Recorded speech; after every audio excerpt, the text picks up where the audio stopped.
بسم اللہ الرحمن الرحیم۔ جیسا کہ اسلام میں جمعہ عزت والا ہے، عیسائیوں کے لیے اتوار اور ہندوؤں کے لیے منگل، اسی طرح یہودیوں کے لیے ہفتے کا دن محترم تھا۔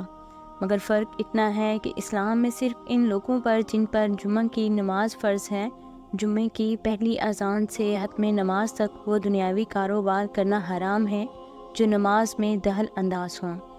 عورتیں، بچے، مسافر اور بیمار لوگ اس حکم سے علیحدہ ہیں کیونکہ ان پر جمعہ فرض نہیں ہے۔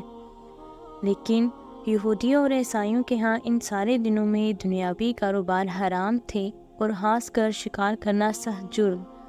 موسیٰ علیہ السلام کے بعد یہ واقعہ پیش آیا کہ بنی اسرائیل کی ایک جماعت بر قلزم کے کنارے شہر ایلا میں رہتی تھی جو مدینہ منورہ اور شام کے درمیان میں واقع ہے۔ یہ لوگ مچھلی کے بہت شوقین تھے۔ رب کی شان یہ کہ ہر ہفتے اس دریا میں بے شمار مچھلیاں نمودار ہوتی تھیں، یا تو ان کے امتحان کے لیے یا اس مچھلی کی زیانت کے لیے جس کے پیٹ میں حضرت یونس علیہ السلام رہتے تھے۔ باقی دنوں میں سب مچھلیاں غائب ہو جاتی تھیں۔ ان کے منہ میں پانی بھر آتا اور سوچنے لگے کہ کسی تدبیر سے ان کا شکار کرنا چاہیے جس سے شکار بھی ہو جائے اور ہفتے کے دن کی بے حرمتی بھی نہ ہو۔ آخر ان عقل مندوں نے یہ حیلہ سوچا کہ دریا کے ارد گرد بہت سے گہرے غار کھود دیے جائیں اور دریا سے اس غار تک نالیاں بنا دی جائیں۔ جمعے کی شام کو ان نالیوں کا منہ کھول دیتے تھے کہ پانی کے ساتھ مچھلیاں ان گڑھوں میں آ جائیں، اور اتوار کے دن ان گڑھوں سے پکڑ لیتے تھے اور کہتے تھے کہ ہم ہفتے کو شکار نہیں کرتے۔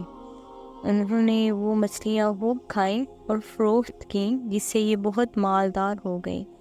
40 یا 70 سال تک ان کا یہ عمل رہا۔ یہ لوگ کل 70,000 تھے۔ ان کی 3 جماعتیں بن گئیں، ایک وہ جو شکار کرنے والے تھے، دوسرے ان کو منع کرنے والے اور تیسرے خاموش رہنے والے۔ یہ لوگ کل 12,000 تھے، باقی سب شکاری۔ جب شکاریوں نے ان کی نصیحت نہ مانی تو انہوں نے اپنے اور ان کے درمیان ایک دیوار بنا کر شہر کے 2 حصے بنا دیے اور کہا کہ ہم ان کے ساتھ نہ رہیں گے کہ ہم پر عذاب نہ آ جائے۔ یہاں تک کہ داؤد علیہ السلام کا زمانہ آ گیا۔ آپ نے ان کو شکار کرنے سے منع کیا اور فرمایا کہ اے بے وقوفو، قید کرنا ہی تو شکار ہے۔ جیسے کوئی ہرن کو جال میں پھانس لے، اس نے شکار کر لیا، کھائے یا نہ کھائے، اور کھائے تو آج ہی کھائے یا کبھی دوسرے وقت، اس سے باز آ جاؤ ورنہ عذاب میں گرفتار ہو جاؤ گے۔ شکاریوں نے کہا کہ ہم تو بہت عرصے سے یہ کام کر رہے ہیں، اگر یہ برا ہوتا تو اب تک ہم کو امن کیوں ملا؟ تب داؤد علیہ السلام نے یہ دعا فرمائی جس سے رب کا غضب آ گیا، اور رات میں یہ سب کے سب بندر بن گئے، یا جوان لوگ بندر اور بوڑھے لوگ سور بنا دیے گئے۔ ان کے عقل و حواس تو باقی رہے مگر ان کی قوتیں گویائی جاتی رہی اور جسموں سے سخت بدبو نکلنے لگی۔ صبح کے وقت اس محلے کو لوگوں نے دیکھا تو نہ تو اس محلے سے کوئی آدمی آتا ہے اور نہ کوئی آواز، نہ کوئی دھواں وغیرہ نکلتا ہے، تو وہ دیواروں پر چڑھ کر ان کے گھروں میں داخل ہو گئے۔ وہ بندر ان کو دیکھ کر ان کی طرف دوڑے اور ان کے قدموں سے لپٹنے لگے اور ان کے کپڑے سونگھتے اور روتے تھے۔ ان لوگوں نے کہا کہ ہم نے تمہیں شکار کرنے سے منع نہ کیا تھا؟ وہ بندر سر ہلاتے اور آنسو ان کو رخساروں پر بہتے تھے۔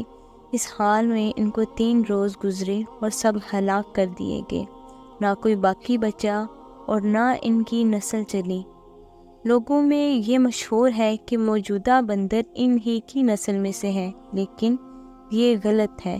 اس سے پہلے بھی بندر تھے اور یہ موجودہ بندر ان سے پہلے بندروں کی اولاد میں سے ہی ہے، کیونکہ صحیح روایت میں ہے کہ کوئی مسخ شدہ قوم 3 دن سے زیادہ نہیں جیتی، نہ کھاتی ہے، نہ پیتی ہے اور نہ ہی اس کی نسل چلتی ہے۔